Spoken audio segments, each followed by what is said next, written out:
You're listening to a CNA podcast. Hi, it's Tiffany and Gerald back on the Work It podcast. And today we are not in the studio, as you can hear. We are actually recording this at MediaCorp's Career Forward event. This is really very different from me. Sometimes the change of environment can bring out a different perspective in us, yeah? So at this Career Forward event, I think there's a lot happening here. There's industry insights and many opportunities to hear from experts, hear from employers on how to advance your careers. So I thought it's a good opportunity for us to talk today about how do we negotiate a job offer if you are given an offer. Yeah, I can't say that I'm good at this because I don't know how much to push for. I don't know how much to ask for. Yeah, Tiffany, not the only one. Usually when we get a job offer, we are so excited, right? When a HR calls you and you say, we decided to offer you something, you are so excited. You're like, yes, let me just sign. Take me. And we forget to really check some of the fine prints. All right, usually people will look at the pay, the benefits, and then you start to think about, do I have flexi work? Can I work from home? And then you find yourself a little bit stuck. Can I still negotiate at this stage? Because the letter is there already. If I do something wrong now, would they take back the offer? Yeah, that's right. So today we're glad to have Rohan Sylvester. He's a talent strategy advisor from Indeed, and he's here with us to talk about how do we negotiate job offers properly and not screw up. So welcome, Rohan. Thank you so much, Tiffany. Gerald, pleasure to be here and loving the fact that we are out in public while we're doing this, but I'm enjoying it as well. Thank you. So Rohan, have you ever negotiated for a job offer? What did you ask for? I've only done it once. Oh, okay. Because most of the job offers I've got met my expectations, right? And so I didn't feel the need to. But one job offer came my way. It didn't meet my expectations. So I asked if it's possible to have a conversation. So we had a conversation about pay and whether we can increase it or if there's other options on the table as well. It worked out pretty well. So You were happy with what you got? I got what I wanted. Okay, that's good. Maybe just to broaden it up a little bit, how does HR decide what goes into a package? A lot of factors are taken into consideration, right? There are entire teams, especially in big companies, they have compensation and benefits teams whose only job is to figure out how much to pay their employees, right? And they're looking at a lot of things like how niche is the skill. For example, if it's a very common job, the pay may not be as high. If the job is very niche, like very few people have the skill, the value of that goes up. What were you making previously? How many years of experience you have? And of course, also, they have to think about the future, right? Then there must be a chance for growth as well. If they pay you top dollar from the beginning, and then you become expensive in the future. So they have to take into consideration that you're going to grow within the organization as well. So a lot of factors go into deciding what a salary is, and market conditions can also play a pretty big role in that. So depending on all of those things, a HR would sit down with the hiring manager. Sometimes they'll have to look at the budget. So a lot of the times the company will give a budget for that specific role or for that team, and they can't go over it. And of course, they have to make sure if it's a candidate that they want, it's a number that they can't say no to also, right? Exactly. So all of those things are taken into consideration when they put together a package. But, after you considered everything, right? Sometimes what if the offer is not up to your expectation? Yeah. What are some practical things that a person who's being offered a job, how can they start that negotiation process? Excellent. I love this question because most times, right, when people join a job, they join with a certain set of expectations. And if the expectations aren't being met, including salary, they're usually unhappy. So I think it's important that you walk into any company or a job with eyes wide open, as I say. So on that note, you start with the research, right? So is that job offer accurate? Does it meet the standards? Because it would be very silly if everybody in that company or in this role in the country gets paid a certain amount and you ask much more. Okay. Right? You may not get that, right? So you need to understand, do some research and understand what does this job typically pay? Okay. Post which you need to, of course, and I'm going to say this in a weird way, look inwards. You need to understand your value, right? You need to understand what are the skills you're bringing. Like sometimes two people doing the same job might be paid differently. Yes. Right? Why is that? Because some of them might have an additional skill. They might have something else that they bring to the table. So the person getting paid more. So before you go, make sure all the things you bring to the table match that expectation. And of course, when you're talking to the HR person, you need to be very professional and no ultimatums. Yeah. Obviously, an ultimatum is a bad idea because Yeah. the moment you do that, it's not a negotiation. A negotiation is a back and forth. The moment you put an ultimatum, that's a demand. And that can turn out pretty badly. I've heard of stories where people who've made demands have got their job offers pulled back, right? So that's dangerous. So frame it as a discussion rather than an ultimatum. And of course, when you do it, right? Soon as you get the offer, you should probably start having a conversation if you are not happy with that offer. Not string the HR person or the recruiter along saying, yeah, this is okay, this is good. And then very last minute, like one day before you're joining, hey, you know what? I would like to ask for more. No. Yeah, that would but you be can't taken. anyway because you would have signed a contract, Yeah. right? But I've heard of situations where HR comes to you first with a contract. You're not happy with the salary or the benefits. You counter propose. Then they give you a counter offer. You're not sure, you're on the fence because you're not sure whether or not this is maybe the best you can get. I think that's what a lot of people want to know. Is this the best I can get at this moment? Or should I just say yes because it's not going to get any better from here? So I think it's a two-part answer to this, right? First, you have certain expectations. If you're not willing to change those expectations, then it makes your life easier, right? If it really does not meet your expectation, you're probably going to say no and move on. But if you're willing to compromise and reduce your expectations, then that's up to you. The second part is research is key. Speak to people. Speak to people within the organization. But some people would not be willing to divulge their salaries to you. I mean, if a friend, let alone a stranger, comes to me and say, I would like to know roughly how much you're earning so that I can pitch myself for the job, I would probably ask them to find someone else to have a chat with. Maybe you. Yeah, but maybe we don't frame it like that, right? Like I wouldn't come, Tiffany, how much are you making? Right? What? How are you going to suss me out? No. I would put it in another way. I would ask like, hey, I'm looking to join this organization and I have received an offer and I want to know if this is a good offer or not. Oh, okay. Yeah. Right? So that way, since you're the one asking the question, you might need to divulge a little bit without making them tell you how much they make. You can say, is this a good number? Is it good? Is it bad? Can it be better? Yes. And maybe that way they can answer, right? Then they don't have to divulge information. Yeah. I mean, Rohan is right. I think we have seen how people ask questions like this. They ask the people who are in industry, can you give me a rough range? I have people ask me before, what's a typical range for a trainer? How much should I be expected to pay for my experience? Could you lend me some of your insight? And then I'm happy to just share that without divulging my salary. So I think it's still possible. Of course, there are also other references we can get for salaries, right? On Glassdoor, you can go there and you can kind of see how much the industry pays for a certain role. So from there, you can manage your expectations as you go along the job search journey. Don't wait until the last part. Yes. Don't wait until the last part, then you realize that, hang on, this job doesn't pay me enough to do it every day.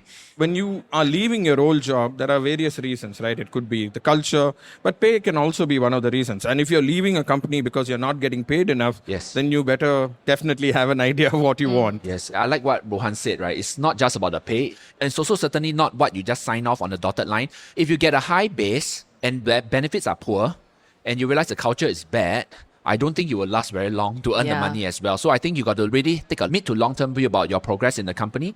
I've heard of people who negotiate and they ask for a review of the pay at a certain time, or maybe a year later they want to review. So can you talk about that during the negotiation process? Can you say that I would say yes now, but then maybe in a year's time, could we review my salary based on how the market is doing? Definitely. And of course, your performance as well, right? Yes. So yes, 100%, you can ask for that in your contract, right? I know many people who have done that. Like, look, I want to work for your company. I'm not too sure about this pay though. Would we be able to have a conversation in 6 months or 1 year? And we'll take my performance into consideration. And that's an easy thing to say because you are putting your performance on the table, right? And you're saying, I will work hard and in return, I would love to have this conversation at some point. Gerald, you brought up a very good point earlier on, which is besides salary, I think we can look at different things in the contract, right? Yeah. So if HR comes back to me and says, sorry, this is the best I can offer you in terms of your salary, what other benefits can we push for or ask for more? Yeah, you're right. It's a holistic thing, right? It's not just the base pay, right? There's so much more, the benefits that you're getting, the additional stuff. And I think a lot of us should see it from that perspective, right? Like say you get high base, low benefits, you will have to spend some of that base to get those benefits. So When you take all of that into consideration, there are other things you can ask. Can you ask for performance-related bonuses? Like every quarter, right? Like say, okay, you're paying me this much, but every quarter I would like a bonus if I meet my sales target. Yeah, whatever the goals that you set for me, if I meet and exceed them, I would like a bonus or a signing bonus. Or in some cases, a lot of large tech companies do this, stock options, right? Employee stock options are a big part of the package for many companies nowadays. And of course, you want to look at what are the additional benefits, right? Will they pay for college? Will they pay for higher education? If I go for a training, will they pay for that? All of those things can be considered. But of course, you need to know what are your priorities, right? If you don't care about getting trained or doing additional training, then that's the benefit that while it exists in the contract, it's not something you're going to leverage. So you don't actually get the value of it. So all of these things can be considered. I ever heard from an HR person before, and she was telling me how they are shifting their benefit system. And this is pretty cool. They are shifting their benefit system to tailor to the person's life stage. So for example, a younger person coming in, they might start to offer benefits that are like related to their upskilling, upgrading. And then if today they are having young kids, they might offer a little bit on flexi work, a little bit more on time off, maybe some benefits for the family, right? Expats, when they come to Singapore to work, one big thing they look for, child education, family insurance. They need to have these two things. If not, it's going to be really expensive for them to stay in Singapore. So these are things that they are trying to tailor. I think some of the more progressive companies, they are looking at how can they tailor the benefits to the employees. So this goes on top of the base salary. And these are the things that can swing a person to say, okay, I can take a lower base. But because these benefits are a lot better, the company seems to think about me a little bit more. Yeah, so I think when we are looking at job offers, the conversation should be beyond just looking at salaries and how much more you're going to get, because these are the other things that helps with, I guess, even work-life balance as well, right? Yes. Yeah, and I was actually reading a report recently, and this was a report on Singapore. A company had done a study on what people want, and they split it up into generations, right? What kind of benefits are they looking for? In the youngest generation, Gen Z and below, medical benefits was not even in the top 5. But then as you go millennials, the medical benefits go up. And as you go older, by the end, baby boomers, medical benefits was the most important benefit that they were looking for. And dental. Yeah, and dental. Yes, dental also was added. So very interestingly, there was something, what you were saying, Gerald, I've been hearing about this because the name of the game post-COVID has been flexibility, right? You want to offer flexibility. And flexibility comes from choice. Basically, why can't I choose the benefits that are important to me? So a lot of companies are trying to explore it. It's a lot harder to manage, definitely, but I'm different from you. Your needs and my needs are entirely different. I might not need childcare benefits, but I might need something else, commuter benefits. So even if they put childcare benefits into my contract, it would not be of value to me. So why can't I choose something else?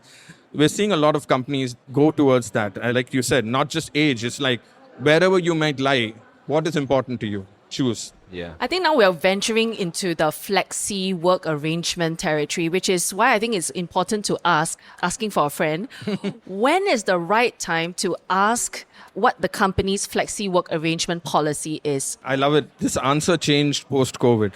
So prior to COVID, the percentage of people searching for remote jobs or flexible jobs on Indeed was about less than a percentage. Post-COVID, that number jumped to almost 9%. Wow. So around 9% is related to remote work. So you can see how important it has become. So as a consequence, companies have addressed that, right? At the same time, the number of jobs that has the word remote in it has also gone up. So companies are responding to the need. But if it's not there in the job description, you should probably ask immediately. Like, it depends, right?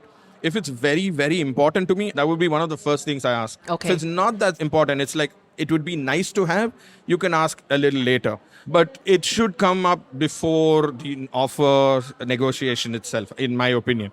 And of course, when you're meeting with your hiring manager, there are conversations around work expectations also, right? But I think you should ask it as early as possible because the interview process is hard. If you don't want to commit to an interview process, which at the end is not going to work out for you, right? So it's important you bring it up early. Since you had a question for Rohan, I have a question for Rohan as well. This is something I often get from many people, and maybe those who are here, if you're listening in, maybe this is on your mind as well because it's so common. If I get to negotiate an offer, should I tell the recruiter that I have other offers waiting. So I'm using this as leverage to negotiate for higher, right? What do you think? That's a very, very difficult question, Cheryl. Thank you so much for asking that. And put you on the spot. Well, exactly. Well, it depends. And let me explain what. If you put that information out there, be prepared to know that you might lose this offer. Yeah. Right? I mean, I'm not saying it'll happen, but if you're going to put that information out there, the recruiter may not like it and pull the offer. So if this job is important to you and you really want to work for this company, I may not do it, right? Unless I don't care. Like, yes, I do have these offers, but if this company is not that important to me, I might say it and I won't suffer the consequences of losing the offer. Okay. So I would be very careful in how to approach this, right? You have to take into consideration all of these things. Yeah. So what Rohan is saying is weigh your options. All right. Weigh carefully. How important is this offer to you? And if you don't have any other real concrete offers, don't lie. Oh, Yeah, don't play that card. Don't play lie, that card. all right? Don't ever lie. Because that old saying is there, right? You can fool some of the people all of the time, all of the people some of the time, but you can't fool all of the people all of the time. So when you say lies, it just catches up with you eventually. Well, thank you so much, Rohan, for your time and so many insights. I hope that everybody who's here listening in or catching this on our podcast will also walk away with some of these tips. So thank you so much for your time. Thank you. Thank you so much for having me. Hi, welcome back to our Ask Me Anything segment. We hope you found the questions relatable and our answers helpful. Today's question comes from our listener, Ken. Ken says, I have a colleague who has a tendency to borrow money from people in the office. Sometimes he returns, sometimes he doesn't. This has created a somewhat hostile and awkward working environment between him and other colleagues. At what point should this be escalated to the higher ups? Ooh. Wow. Gerald. I'm just thinking Ken cannot lend the money. Okay. Oh. Yeah, but I think we all know, right? Cannot lend. Okay. No, cannot. Cannot. Cannot. Yeah, cannot. When it comes to borrowing money in the office, it's very, very sensitive. Yes. But when should it be escalated out to the management? I think in every company, there's usually like a staff handbook where they talk about the code of conduct for staff, what they can or cannot do. Sometimes the handbook also covers behaviors like this. Oh, I must read my staff handbook properly. Yeah. Not just acknowledge. Yes, and this borrowing money, of course, it will definitely extend not just to the colleagues, but also towards your suppliers, your partners. It defines like what you should or should not do. In a professional working relationship especially, Yes, right? because when it comes to borrowing money and from each other, there's opportunity to create a lot of conflicts of interest. True. Staff morale will be affected, company reputation if it involves your suppliers. That's right. And this could even lead to unhealthy exploitation. Oh, that's For true. example, imagine if a boss borrows money from their direct reports. Right? I mean, what is a direct report supposed to do? Yeah. I think for me, when I first read this question, I was actually wondering how much money is being borrowed here. Not that I'm saying that it's okay not to return money, but I guess when it's just the occasional lunch money, when, someone pays for it and then you forget to pay back, I can kind of get how it can amount to a bigger sum, but at the same time, it feels like, do I ask or not? So that's a bit more awkward rather than hostile. I guess hostile would probably be when they start borrowing large amounts of money, maybe for their own personal use. And I suppose in Ken's case, he's talking about a colleague, and maybe the colleague might be asking for money to help tide over a certain situation. I think what Ken should probably do is that maybe speak to the boss, because you may not be the only victim here. And maybe the boss is aware that this has been a trend that has been going on. So speaking to the boss would help the boss be able to triangulate a bit and see whether this is a trend within the team. And if so, definitely then the boss would have to act on it. Totally agree with you. Bringing up to our bosses is actually allowing them to also know what's happening within the team. Yes. Then all these dynamics, right? Sometimes it helps them to manage better. And of course, they can put a stop to things if it gets out of hand.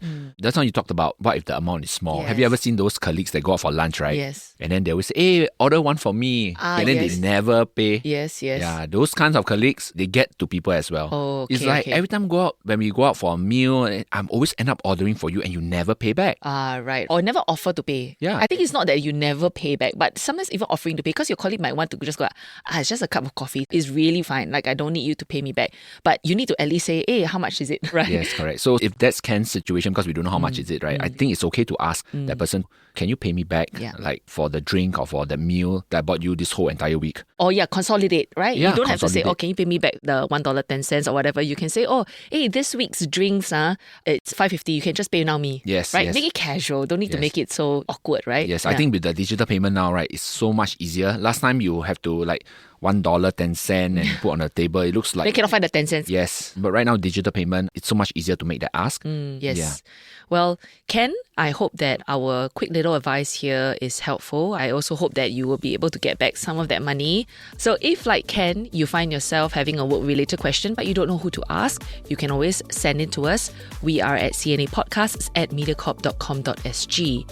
You can also find us on Spotify, YouTube, or Apple Podcasts.